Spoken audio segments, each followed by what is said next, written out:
YCP సభ్యులకి కొన్ని departments మీద మీరు ప్రశ్నలు లేకపోతే మీకు గౌరవం ఉంటుంది. లిక్కర్ మీద ప్రశ్నలు వేయడం ఏంటి అధ్యక్ష? అందులో మళ్ళీ క్యాలిక్యులేషన్ సార్, గత డిసెంబర్ లో ఎంత సరుకు, ఈ డిసెంబర్ లో ఎంత సరుకు బాగా తాగించేస్తున్నారు అధ్యక్ష. 5 సంవత్సరాలు ఒక్క బ్రాండెడ్ లిక్కర్ ఈ ఆంధ్రప్రదేశ్ లో దొరికింది అధ్యక్ష.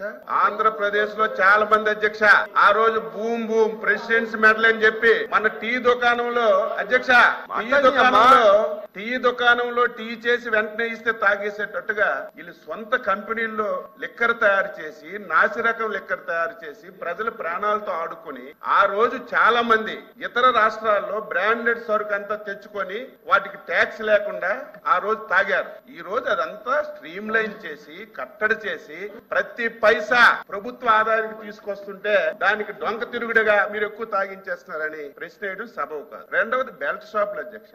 బెల్ట్ షాపుల గురించి మాట్లాడుతున్నారు. 2014-24 మధ్యన ఏ మార్కెట్ లోకి వెళ్ళినా సరే కొత్త రకం ప్యాంట్లు వచ్చాయి అధ్యక్ష. నేను కూడా చూశాను. ఒక ప్యాంట్ కి 15 పాకెట్లు ఉండే, నేను ఎక్కడ చూడలేదు. ఏంటి 15 పాకెట్లు ప్యాంట్ దొరికిందంటే 15 బాటిల్స్ పాకెట్ లో పెట్టుకుని ప్రతి ఇంటికి వెళ్లి డోర్ డెలివరీ చేసి మద్యం తాగించిన వాళ్ళు ఈ రోజు బెల్ట్ షాపుల గురించి మాట్లాడుతున్నారు. నేను వైసీపీ ఎమ్మెల్సీలకి నేను ఒకటే కోరుతున్నాను, లిక్కర్ మీద, శాండ్ మీద, మైన్ మీద, భూముల మీద మీరు ఎన్ని క్వశ్చన్లు తగ్గించుకుంటే అంత గౌరవం పెరుగుతుంది తప్ప ఏదో అడ్డగోలుగా మాట్లాడి ప్రభుత్వాన్ని మీరు ఏదో ఇరకన పెట్టాలంటే అది మీరు అవివేకము.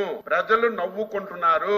వైసీపీ సభ్యులు లిక్కర్ మీద క్వశ్చన్ వేసినా, ఇసుక మీద క్వశ్చన్ వేసినా, మైన్స్ మీద క్వశ్చన్ వేసినా, ల్యాండ్స్ మీద క్వశ్చన్ వేసినా నవ్వుకుంటున్నారనే విషయం మీరు గుర్తుపెట్టుకోవాలి.